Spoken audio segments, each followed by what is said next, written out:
Boa noite, irmãos. Paz seja convosco. Mais um dia, né, na escola de sabedoria, para a honra e a glória do nome do Senhor Jesus. Hoje nós vamos completar o livro de Naum. Agora nós vamos orar e pedir a bênção de Deus sobre nós. Senhor Jesus, nós te louvamos, nós te agradecemos, Pai, por mais um dia, Senhor, que estamos aqui para falar mais um pouquinho da Tua palavra. Usa-me, Senhor, segundo o Teu querer e segundo a Tua vontade.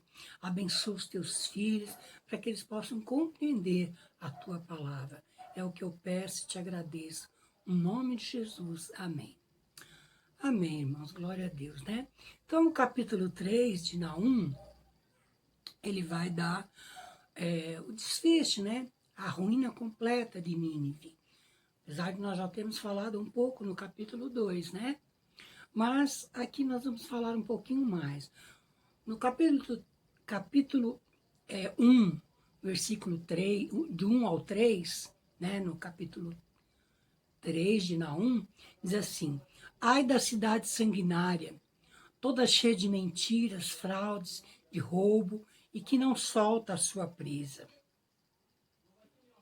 sempre fazendo as suas vítimas, e eis os estalos de açoites, o estrondo das rodas, o galope de cavalos e carros que vão saltando, o sacudir dos carros de guerra, os cavaleiros que esporeiam, a espada flamejante, o relampear da lança, cavaleiros atacando, espadas reluzentes e lanças cintilantes, e multidão de transpassados. Massa de cadáveres, mortos sem fim, tropeça a gente sobre os mortos. Olha, né? É um trechinho bem, né? Ele está exemplificando exatamente o que está acontecendo ali naquela cidade. Como eu comentei, né, no início do estudo, a Nínive era uma cidade muito sanguinária, vocês viram aí. Pois eles viviam de guerra e de despojo. O que era despojo? Despojo era quando eles entravam numa cidade, eles destruíam tudo, matavam todo mundo e pegavam tudo que sobrava, toda a prata, todo o ouro, todo o gado, tudo eles pegavam para eles. Os ídolos, tudo, eles levavam tudo, né? Então, eles viviam disso, da guerra e dos despojos. Cheia de mentiras, cheia de roubos, prostituições espirituais, pela infinidade de deuses com os quais eles corrompiam outras nações. Eles tinham tantos deuses, que eles acabavam corrompendo as outras nações, principalmente o povo de Israel. Né?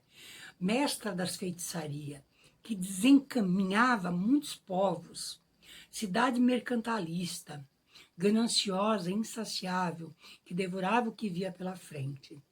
O Egito foi uma nação que incentivou muito esse tipo de divulgação da idolatria assíria, a deusa Nina ou Instar, né?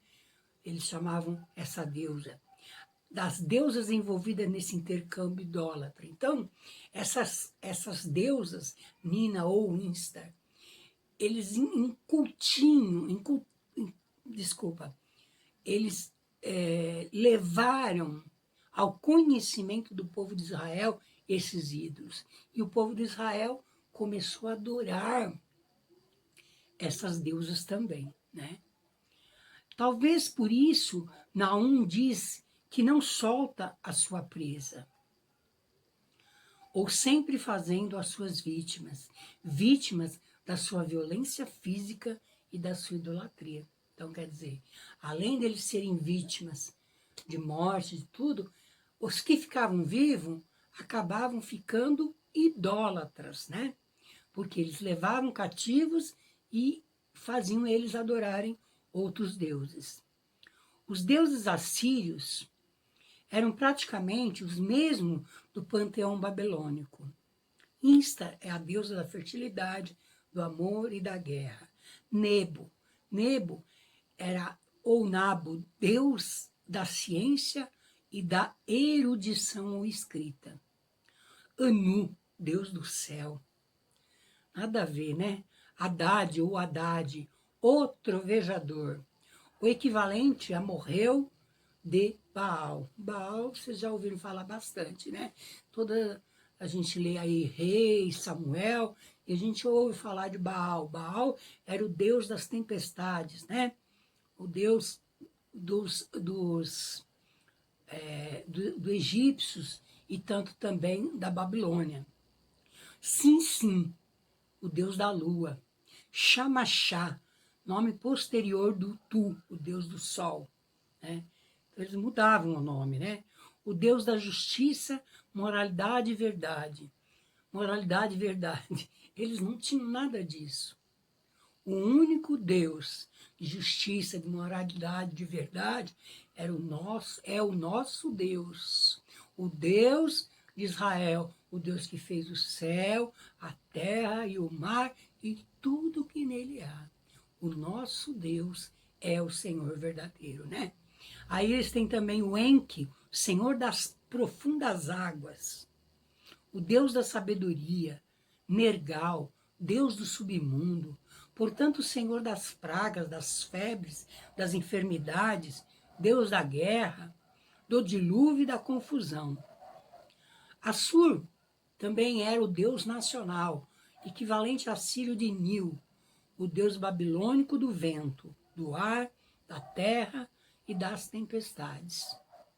Havia outros, Ninurta, Deus da guerra, da caça, da lei, dos escribas, da lavoura, Gula, Nintinuga, deusa babilônica da cura, Danquina, verdadeira esposa, também chamada de Dangal ou Damaguna, a grande esposa do príncipe, ou Ninamá, a grande esposa da terra e do céu, ou grande rainha. Era esposa de Enki, Tamuz, ou Dumuzide, que era equivalente ao deus grego Adonis. Ele era o deus mesopotâmico dos pastores e estava associado com o crescimento das plantas. Ninroque, possivelmente o deus da agricultura. Os demais versículos contam os detalhes da batalha. Eles falam que tem o estalo de açoites, o estrondo das rodas, o galope de cavalos e carros, os cavaleiros que esporeiam, a espada flamejante, o relampear da lança, cavaleiros atacando, espadas reluzentes e lanças cintilantes, e multidão de transpassados, olha só, multidão de transpassados, massa de cadáveres mortos sem fim, tropeça a gente sobre os mortos. Então você imagina, eles estavam lá na batalha, né? E o que estava acontecendo? Eles matavam gente e as pessoas ficavam lá no chão. E eles passavam por cima. E um matava o outro e passava por cima. E ficava aquela massa de cadáveres. E foi ficando lá tudo, né? Naum, capítulo 3, versículo do 4 ao 7, diz assim: tudo isso por conta da grande prostituição da bela e encantadora meretriz, da mestra da feitiçaria que vendia, que escravizou os povos com a sua prostituição e as gentes com as suas feitiçarias. Eis que eu estou contra ti, diz o Senhor dos Exércitos. Levantarei as abas da tua saia sobre o teu rosto e mostrarei às nações a tua nudez e aos reinos as tuas vergonhas. Lançarei sobre ti imundícias, tratar-te-ei com desprezo e te porei por espetáculo. Farei de você um exemplo. Há de ser que todos os que te virem fugirão de ti e dirão: Nínive está destruída. Quem terá compaixão dela? De onde buscarei os que te consolem?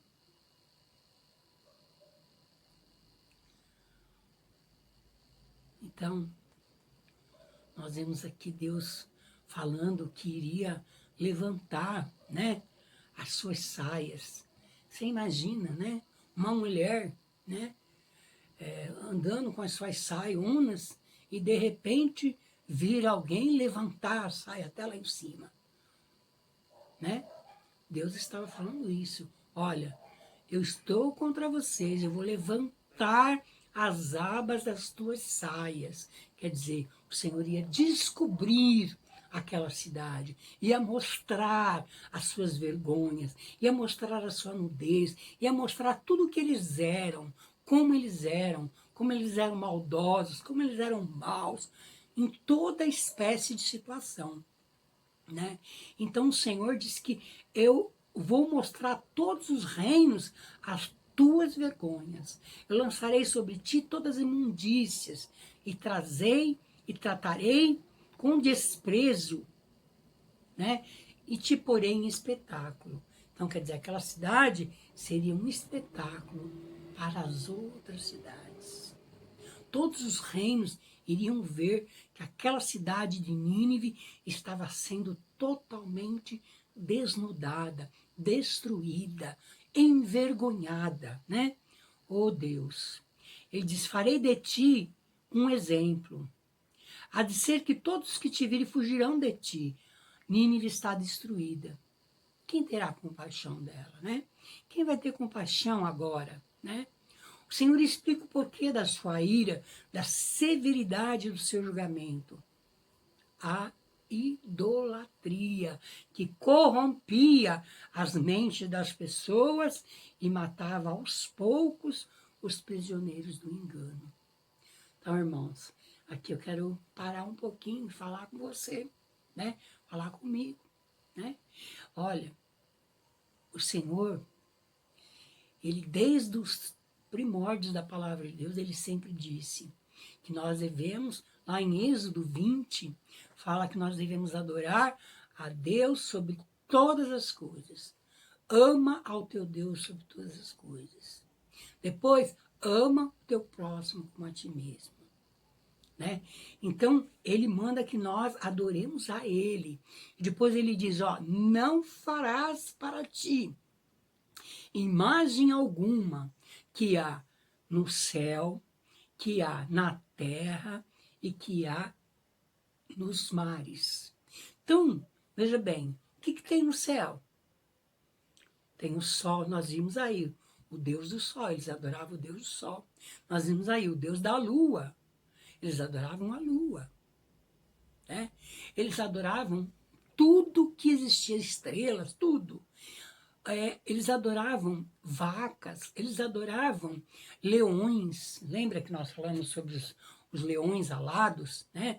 Eram leões e homem, metade leão, metade boi, metade homem.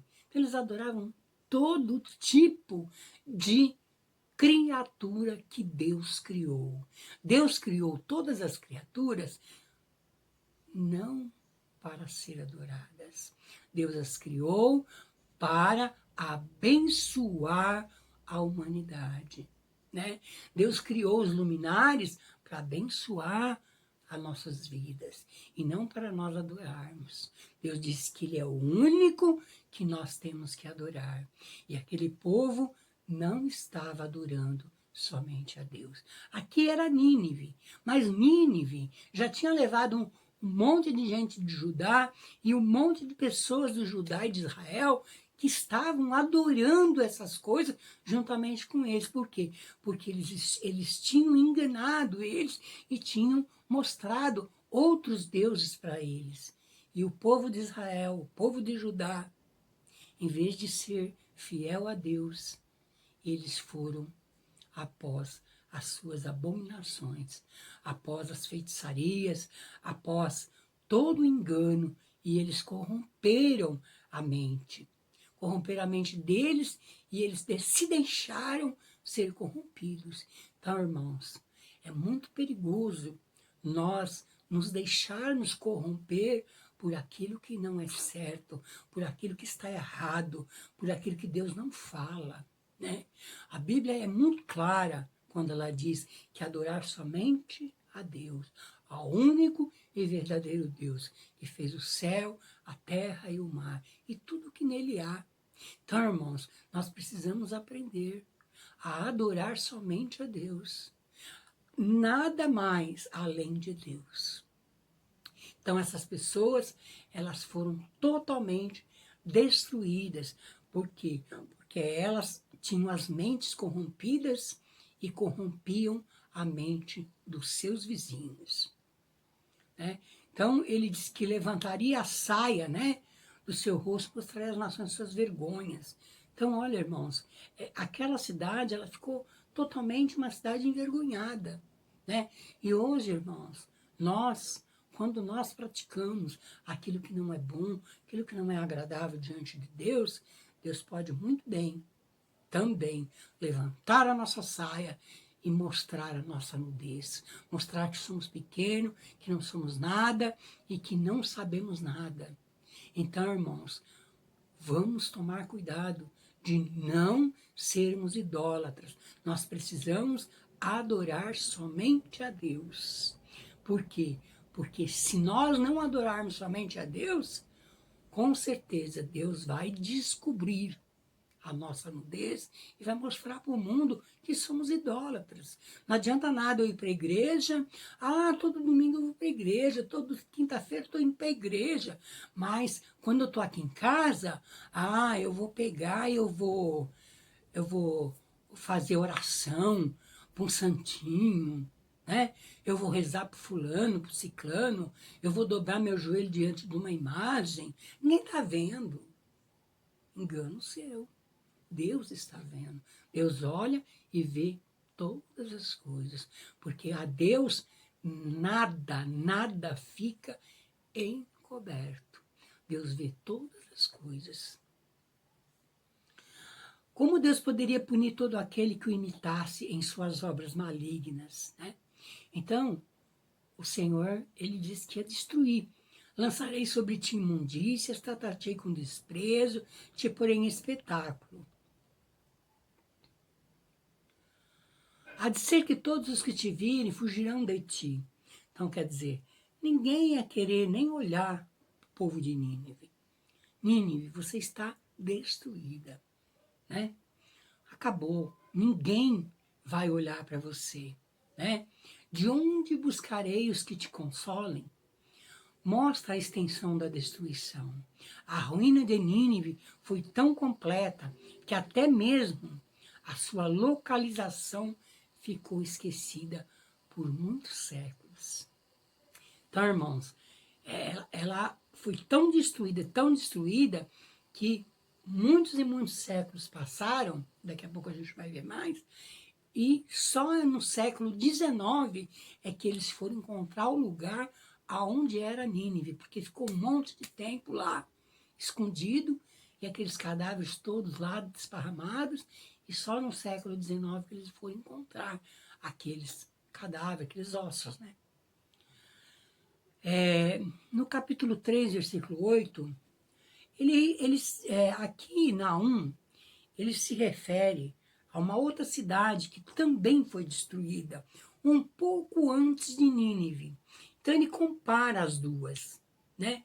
Ele retrata essa outra cidade com a Nínive, né? Que estaria sendo destruída agora, mas esta outra tinha sido destruída antes. Ele começa Naum fala para aquele povo: olha, és tu melhor do que Noamon, Tebas, que estava situada entre o Nilo e seus canais, cercada de águas, tendo por baluarte o mar e ainda o mar por muralha? O rio era a sua defesa, as águas o seu muro. Tebas, ou Noamon, a cidade do deus Amon, um egípcio, era uma cidade do Alto Egito, no oriente do Nilo,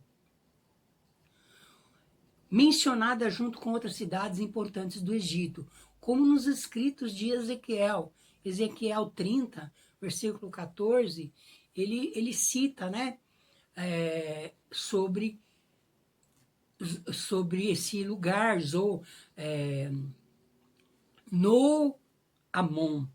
Zoa, Tebas e Patros, como era conhecido o Alto Egito, e Cuxi, ou Etiópia. Não corresponde ao termo egípcio Nigte, a cidade. Amon, em seguida, em egípcio Amun, significa o oculto. Olha, Amon era algo oculto, né? Muitas vezes associado ao vento, mas na maioria das vezes sua natureza é desconhecida.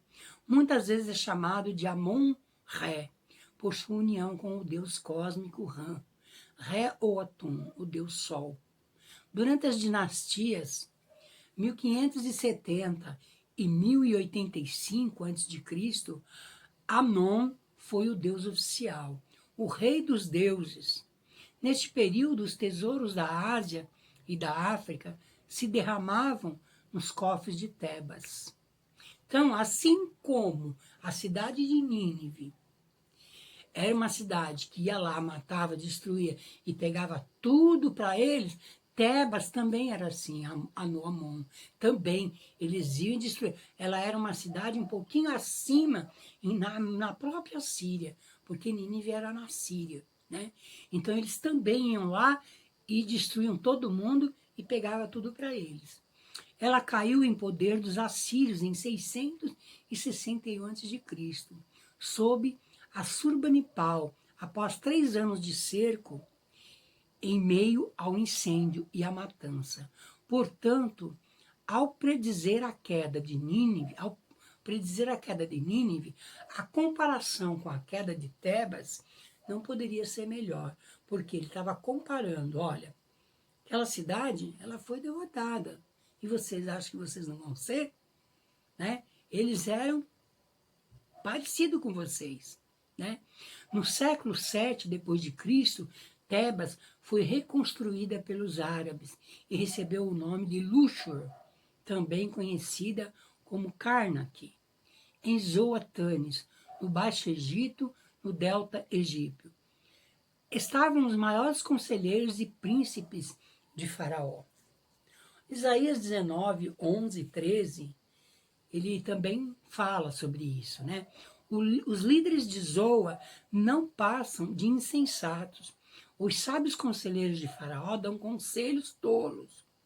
Como então vocês podem dizer a Faraó, sou sábio, sou discípulo dos reis da antiguidade? Onde estão agora os seus sábios? Que mostrem, se é que eles têm conhecimento, de que o Senhor dos Exércitos tem planejado contra o Egito. Tornem-se tolos os líderes de Zoar, e os de Mênfis são enganados. Os chefes dos seus clãs induziram o Egito ao erro. Então, isso está lá, né, em Isaías 19, né? Então, ele fala isso, né? Olha, será que vocês conhecem o Deus verdadeiro dos exércitos? Né? Então ele diz que Isaías em 30 e 14 também, ele também declara, Deus, ele o fará em pedaços, como um vaso de barro. Então Isaías estava falando que ele ia pegar aquele povo, ia pegar como um vaso e quebrar, e fazer deles como um vaso de barro, e quebrar, né? Tão esmigalhado que entre os seus pedaços não se achará um caco que sirva para pegar brasas de uma lareira ou tirar água da cisterna. Olha aqui, né? Olha Deus usando Isaías para falar para aquele povo, ó, vocês vão ser quebrados, porque quando o vaso quebra, né, fica aqueles pedaços grandes, né? Dá para pegar assim o lixinho e tal. Aí tá falando, ó, vocês vão ser tão esmiuçado, que nenhum caco vai servir para pegar nenhuma brasa de uma lareira. Quer dizer, nem um fogaréuzinho não vai dar para tirar daquela lareira para tirar fogo. E também não vai dar para tirar água da cisterna. Então, não vai sobrar nada. né? Então isso aí foi lá, Isaías 30, 14, ele declara isso. Outras cidades importantes do Baixo Egito eram Ávares, que foi destruída quando os Ictos foram derrotados por Camoses, 17ª dinastia, né? A dinastia era o tempo que eles reinavam, né? E reconstruída mais tarde por Ramsés II, que a rebatizou de Pi-Ramsés, ou Per-Ramsés, Casa de Ramsés, e fez da cidade a nova capital de seu reinado. Mênfis, em Egito, Minfre, em hebraico, No ou Mou. Oséias 9, versículo 6, diz assim: vejam, olha também a profecia, né? Vejam, fogem da destruição, mas o Egito os ajuntará e Mênfis os sepultará. Os seus tesouros de prata, as urtigas vão herdar, os cardos cobrirão totalmente as suas tendas. Então, olha, ele está falando que não vai sobrar nada, né? O que acontece? Ele fala assim, olha, pode fugir da destruição, pode fazer o que vocês quiserem, mas o Egito os ajuntará e Mênfis os sepultará. Então, quer dizer, essas cidades elas iam ser totalmente destruídas. Seus tesouros vão ser que nem a urtiga. Urtiga é uma planta lá que arde, né? Se você sentar em cima dela. Então, o seu ouro, seus tesouros, suas pratas não vão valer nada.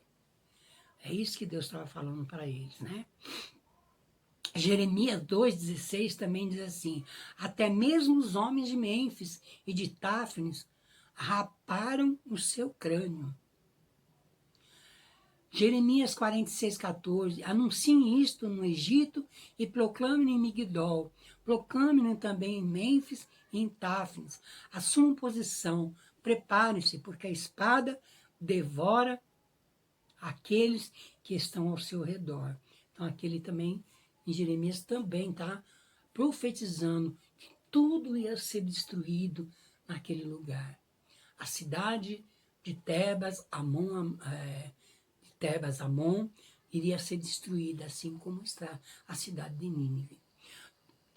Jeremias 46,14, o versículo 19 também, ele também fala, tropeçam e caem uns sobre os outros, e eles dizem, levantem-se, vamos voltar para o nosso próprio povo e para a nossa terra natal, para longe da espada e do opressor.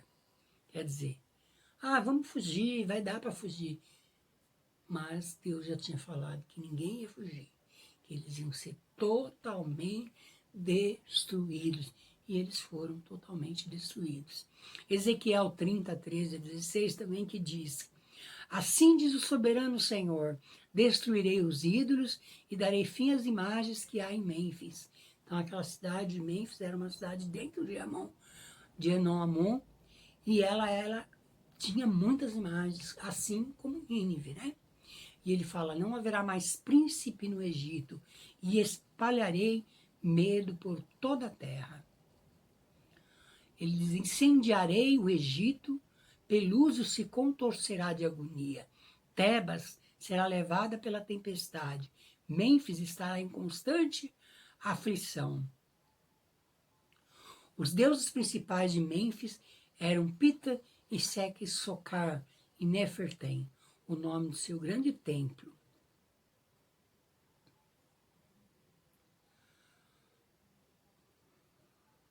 Então, voltando aqui um pouquinho, vou voltar aqui só um pouquinho, né?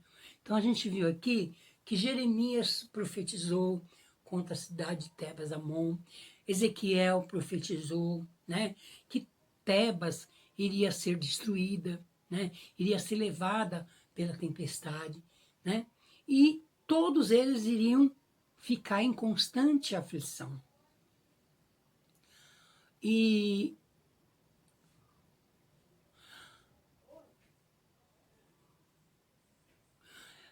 Tem um deus que eles chamavam de Petia, é o deus dos artesãos e arquitetos. Os escritos antigos descrevem o templo naquele lugar onde era conservado vivo o boi Apis, o touro de Mênfis, durante o Novo Império, em 1070 a 657 a.C. Por causa da imigração dos asiáticos, outros deuses estrangeiros passaram a ser adorados, como Cádiz, deus egípcio, cananita da fertilidade, Astarte, Baal, na cidade de Mênfis, né? Então, também era uma cidade muito idólatra, né? Totalmente idólatra, assim como a cidade de Nínive. Então, ele estava se referindo, olha, assim como a cidade de Tebas-Amon foi destruída, vocês vão ser destruídos. Estava falando para Nínive, né? Ou Heliópolis, em grego, a cidade do sol. Jeremias também fala o seguinte, Jeremias 43, 13, ele despedaçará as colunas do templo do sol no Egito e incendiará os templos dos deuses do Egito. Então, quer dizer, Deus iria mandar fogo sobre todo aquele templo do sol. Ele iria destruir aqueles templos dos deuses, né? Ele se refere a ela com o nome de Bet-Semes.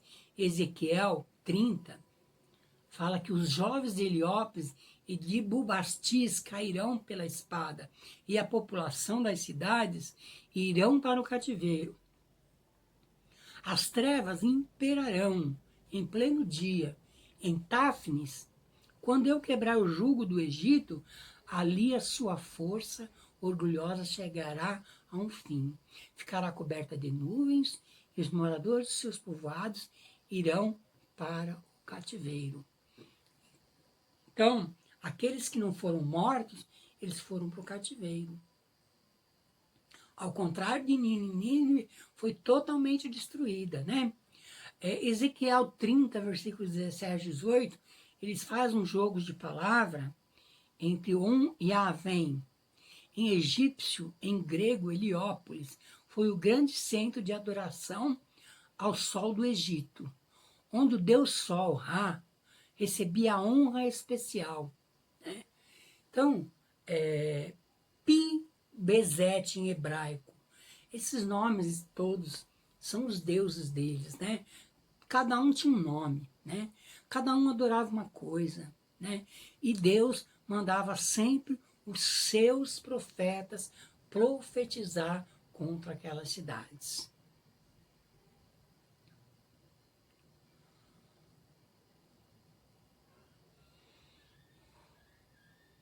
Naum continua dizendo, Noamon estava situado entre o Nilo e os seus canais, cercada de águas, tendo por baluarte o mar e ainda o mar por muralha. Então, quer dizer, essa cidade, ela também era uma muralha, né?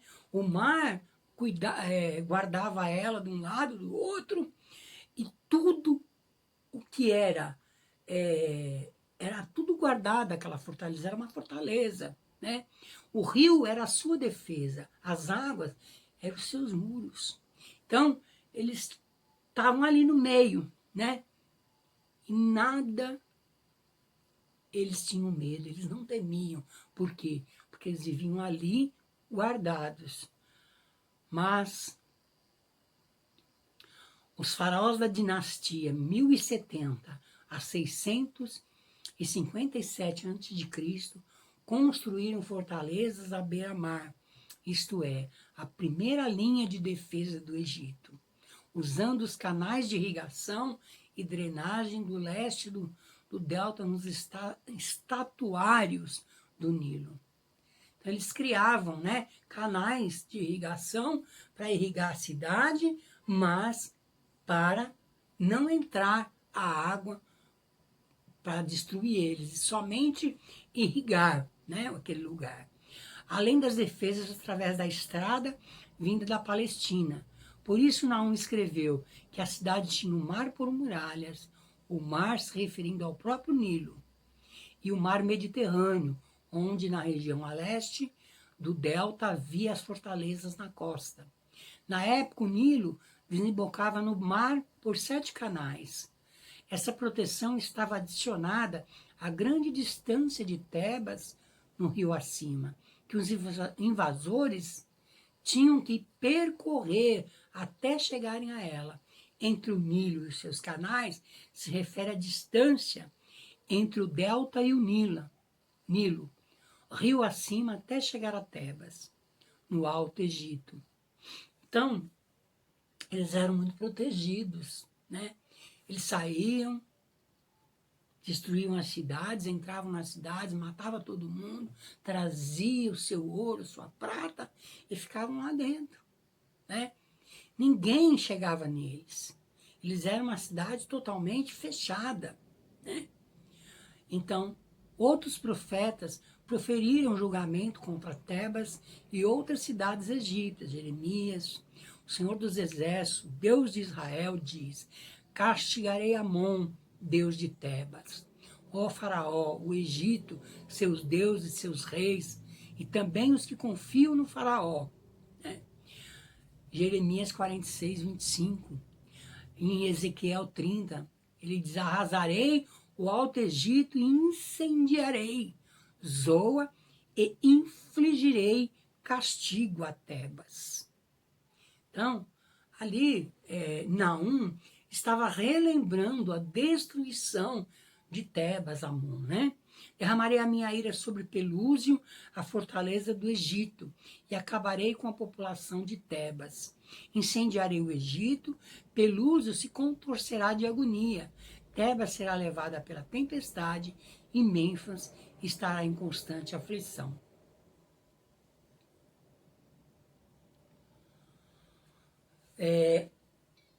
Ainda Naum, ele fala no capítulo 3, versículo 9 ao 10, ele relembra, ele continua falando ainda sobre essa cidade.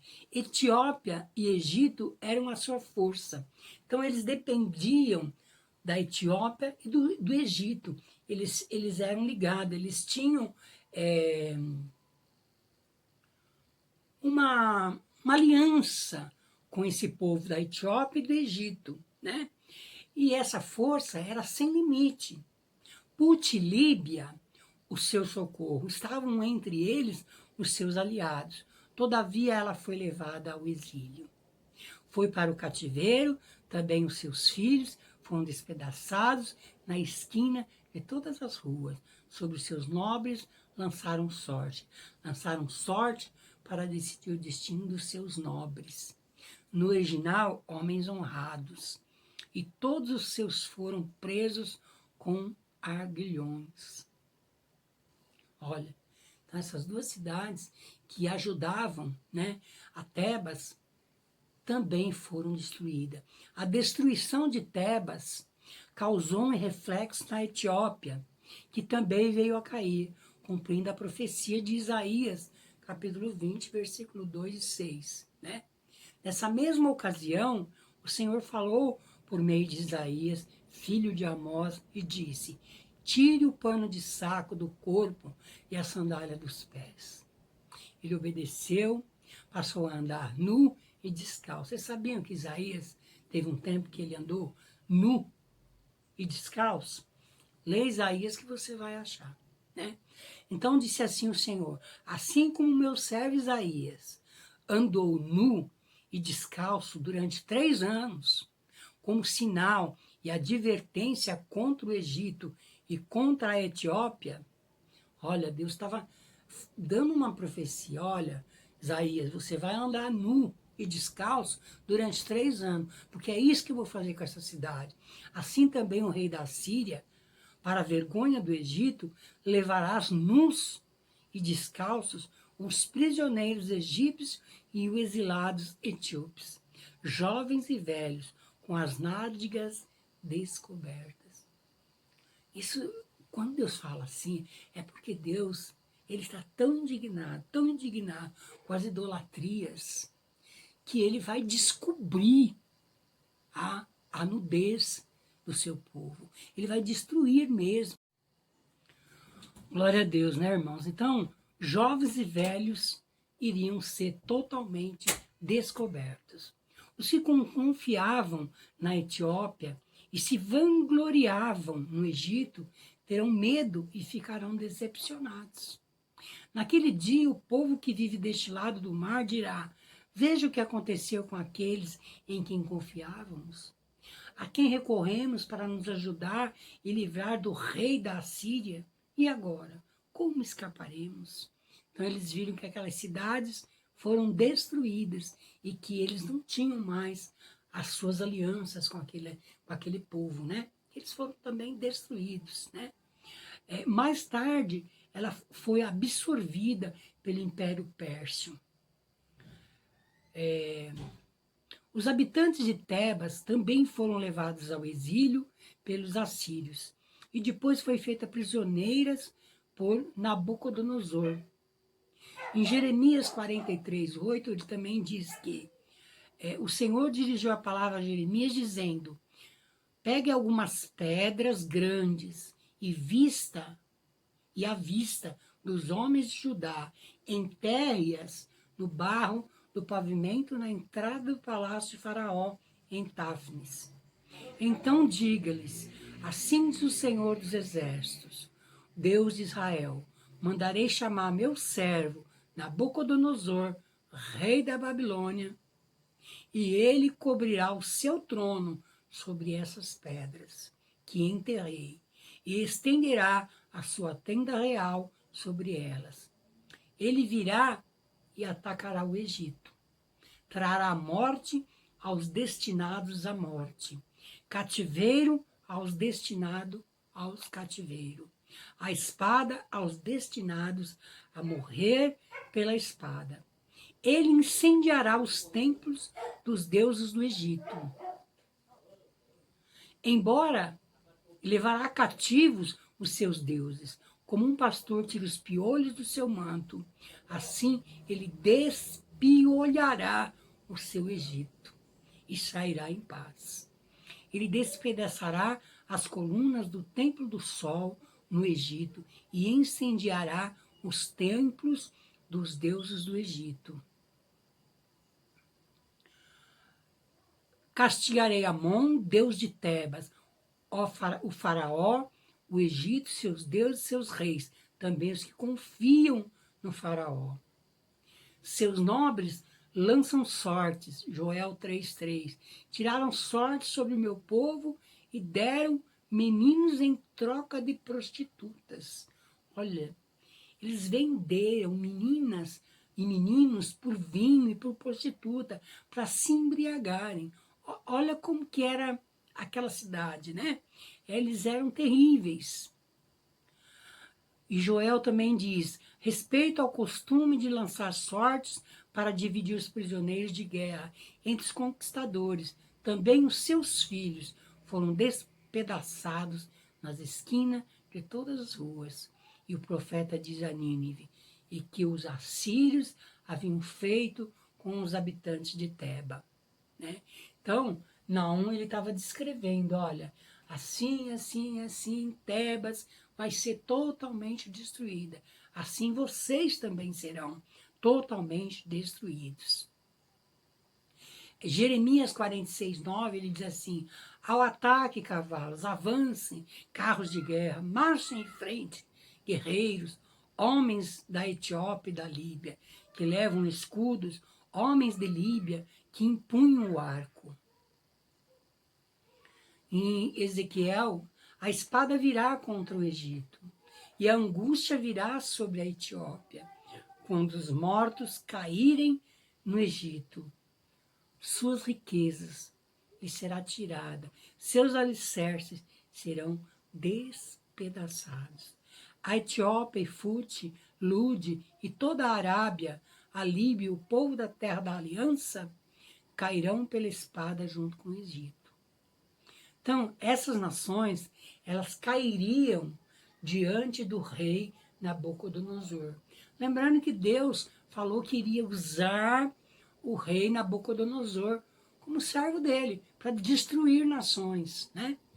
E no capítulo ainda 3, versículo 11 e 13, são os dois últimos versículos, 3, ele diz, também tu.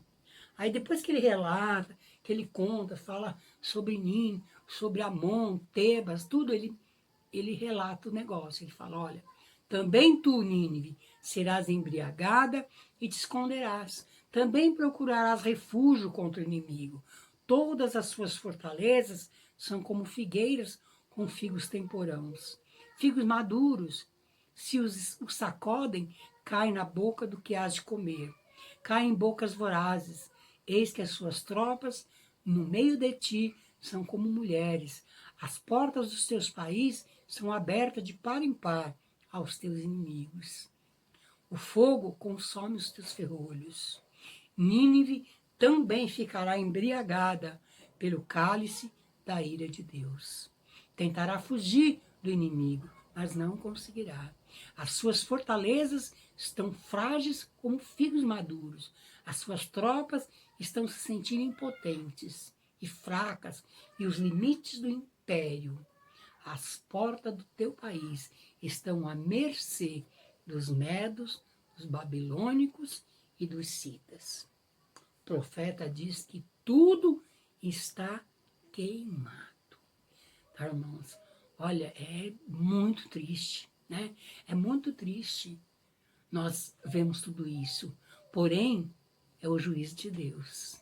Irmãos, não brinque com o juízo de Deus. Quando Deus fala para nós adorarmos somente a Ele, para nós vivermos uma vida de santidade com Ele, uma vida em adoração, nós devemos fazer isso. Por quê? Porque Deus, Ele vê todas as coisas. E Ele é justiça. Deus é misericordioso, é. Deus é bom, Deus é bom. Deus é amor, Deus é amor. Mas não se enganem, Deus é justiça. E Ele faz justiça a todos aqueles que fazem algo contra Ele. Ele não vai deixar passar batido. Não vai. Ele vai, pode passar anos, passar centenas, mas o dia vai chegar que Ele vai derrotar toda a obra maligna que o homem tem feito sobre a terra. E Naum ainda 3,14 diz assim, tira a água para o tempo do cerco, fortifica as tuas fortalezas, entra no barro e pisa a massa, toma a forma para os ladrilhos, argamassa, prepare forma para os tijolos, ou seja, um aviso para se preparar para o combate, para a invasão, fortificando as muralhas. Entretanto, nada do que eles fizessem, vai poder livrá-los. Então, Naum, ele estava falando, olha, você pode fazer o que vocês quiserem, vai, massa aí, a massa de tijolo, a hora que quebrar ali, que vocês vai lá e arruma, a hora que o inimigo entrar um pouquinho, vocês põe lá outro tijolo, mas olha, nada do que vocês fizerem vai livrar vocês. Nada, nada, nada, nada, nada. Né? No entanto, o fogo ali te consumirá, a espada te exterminará, consumir-te-á como gafanhotos devastadores, ainda que te multiplicas como gafanhoto e te multiplica como lacusta. Gafanhotos peregrinos, ainda que fizeste os teus negociantes mais numerosos do que as estrelas do céu. O gafanhoto devorador invade, sai correndo, sai voando. Você multiplicou os seus comerciantes, tornando-os mais numerosos que as estrelas do céu. Mas como gafanhotos devastadores, eles devoram o país e depois voam para longe. Então, quer dizer, eles se juntaram um povo que podia muita coisa, mas eles foram fazendo. Aí daqui a pouco um começou a engolir o outro. Né? O fogo trará destruição e a espada a morte. Mesmo que os comerciantes se multipliquem para continuar dando lucro a ela, os inimigos ficarão com suas riquezas e voarão para longe, levando tudo. Os teus príncipes são como os gafanhotos, são como gafanhotos peregrinos, e os teus chefes oficiais como os gafanhotos grandes, enxame de gafanhotos, que se acampam nas sebes nos dias de frio. Em subindo o sol, voam embora, e não se conhece o lugar onde estão.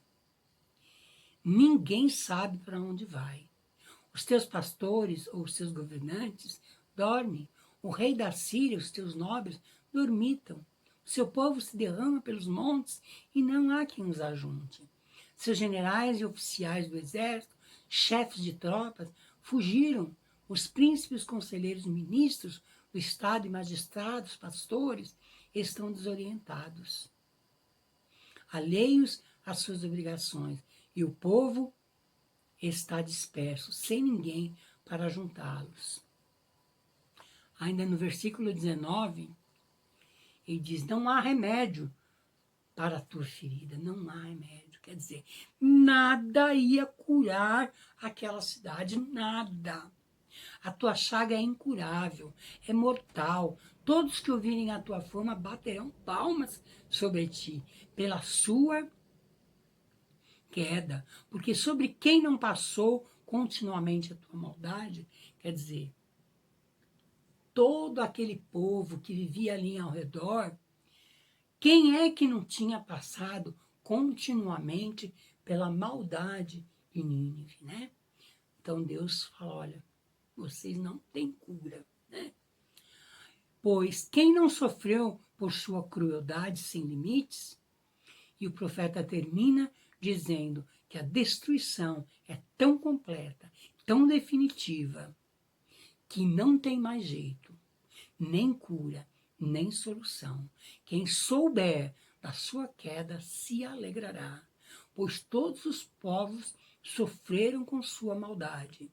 Sofonias 2, capítulo 13 a 15, ele também fala, né? Ele estenderá a mão contra o norte e destruirá a Síria, deixando Nínive totalmente em ruínas, tão seca como o deserto. No meio dela se deitarão rebanhos e todo tipo de animais selvagens. Até a coruja do deserto e o mocho se empoleirarão. No topo das suas colunas, seus gritos ecoarão pelas janelas. Haverá entulho nas estradas e vigias do cedro ficarão expostas. Essa é a cidade que exultava, vivendo despreocupada, e dizia para si mesmo, eu e mais ninguém. Olha, eles eram tão soberbos que eles achavam que eles eram tudo. Que ruínas nos sobraram, né? Não, para nós está tudo certo, eu e mais ninguém. Mas aí vem a ruína e desmorona tudo. Uma toca de animais selvagens. Todos os que passam por ela zombam e sacodem os punhos. Então, irmãos, o que aconteceu ali? Deus destruiu duas cidades, né? Tebas, Amon e a cidade de Nínive. Destruiu tudo. Por quê? Porque essas pessoas, elas eram muito idólatras, elas eram muito más, né? Então, irmãos, hoje, põe no seu coração que você deve adorar somente a Deus, ao único e verdadeiro Deus, porque Ele está olhando para todas as coisas. Ao falar de Naum, nós estamos falando do zelo do Senhor pelo seu povo. Apesar dos seus pecados, punindo também aqueles que zombam do seu sofrimento e do seu zelo pela sua própria santidade. Pois quando seus escolhidos cometem iniquidade e atrocidades, seu nome santo é envergonhado. O que ele pede de nós é a humildade e a verdadeira adoração. Dessa forma, o profeta deve ser instrumento de zelo do Senhor, onde há pecado, irreverência, abominação, falta de temor, desconhecimento de Deus, do Deus verdadeiro não deve permitir que o mundo o influencie ou que as coisas do maligno e da carne o seduzam e o desviem da verdade, pois tudo isso deixa uma mácula no nosso espírito e fere o Espírito Santo que está em nós. Então, irmãos, Naum estava avisando, mas essa mensagem não é só lá para o povo de Nínive, para o povo de Tebas, mas é para nós hoje, aqui da Igreja Jardim Comercial, né? Aqui da Igreja do Evangelho Quadrangular de toda São Paulo, de todos aqueles que ouvirem essa mensagem, entendam que vocês não podem se desviar da verdade, porque se você se desvia, você deixa uma mácula no teu espírito e fere o Espírito Santo de Deus que está em nós. Então, nós devemos saber que o amor e a misericórdia do Senhor estarão sempre disponíveis para todos aqueles que se arrependem sinceramente do seu erro e que a sua restauração é completa, removendo de nós toda a acusação, né, do inimigo. É ele que nos justifica perante os que nos humilham e nos eleva perante os que desejam nos ver cair. Então, irmão, se você se humilhar diante de Deus, se você orar, se você clamar, né, como diz lá em 2ª Crônica, capítulo 7, 14, diz, eis que o meu povo, né, que se chama pelo meu nome, se humilhar, né, ouvir a minha voz e me adorar, eu sararei a vossa terra. Então é isso que Deus está falando, olha, se humilha diante de Deus, né, que nós devemos nos humilhar e nos elevar perante os que desejam nos ver cair. Deus, ele não quer que nós nos levantemos contra. Nós temos que nos humilhar diante de Deus para Deus nos elevar perante aqueles que querem nos destruir, né? Quando estamos no centro da vontade de Deus, sua proteção e sua justiça estão sobre nós. Devemos interceder como Abacuque por aqueles que estão no erro, mas não carregar o fardo pelos seus pecados e pela sua rebeldia e idolatria. Lembra que o pastor Anderson falou sobre Abacuque, né? Ele falou muita coisa sobre Abacuque, que Abacuque intercedia pelo povo, né? Mas ele não foi carregar os pecados. Ele apenas levou diante de Deus, né? E Deus, então, olhou para aquele povo e realmente ele fez aquilo que tinha que ser feito. Quando o pecador rejeita a correção através da boca do profeta, do intercessor, é hora de parar de orar e deixar a vontade soberana de Deus entrar em ação para disciplinar, convencer do erro, do pecado, da justiça, do juízo e assim vindicar sua própria santidade. Então, irmãos, se você se sentiu corrigido por essa palavra de Naum, se deixe convencer que você errou, que você pecou, e venha diante de Deus e se limpe e peça para o Senhor limpar a sua vida e te dar uma santidade limpa, pura diante de Deus, para Ele tirar toda a mácula que está no teu espírito, para que você venha a ser uma vida profundamente usada por Deus. Desculpa, irmãos.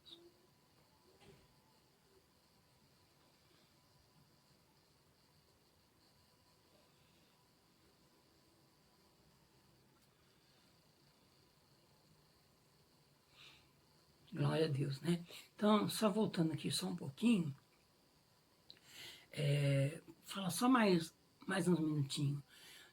Olha, o mundo não pode nos influenciar. Nós não podemos deixar que o mundo nos influencie.